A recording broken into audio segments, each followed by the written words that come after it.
আমি সবিতা পাল। আমি রিষড়া, ওই হুগলি জেলার রিষড়াতে থাকি। আমি একজন টিচার। তো আমার পায়ে প্রচণ্ড প্রবলেম ছিল। আমি হাঁটতে পারতাম না, আমি পুরো বেঁকেই গেছিলাম। তো আমার তখন রমেনদার সঙ্গে আলাপ হয়েছিল। উনি আমাকে ডক্টর অরুণাবল আলার সন্ধান দিলেন।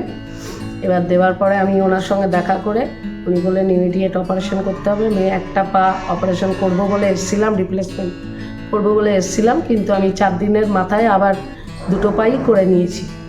এখন আমি 2021 সালে রিপ্লেসমেন্ট করেছি। তো আমি রমেনদা আমাকে ফিজিওথেরাপি করেছিলেন। এবার 46 দিন ফিজিওথেরাপি করার পর আমি এমনি হেঁটে হেঁটে এখান থেকেই আর কি বলতে গেলে গেছি, রিষড়াতে গেছি। আর 4 মাসের মধ্যে আমি স্কুলও জয়েন করেছি। আর এখন আমি ভালোই আছি, আমার কোনো প্রবলেম নেই। আমি ডক্টর অরুণাবল আলার আন্ডারে আমি এতদিন ধরে রয়েছি। নি রিপ্লেসমেন্ট পর আমি প্রত্যেক বছরই চেক আপে আসি।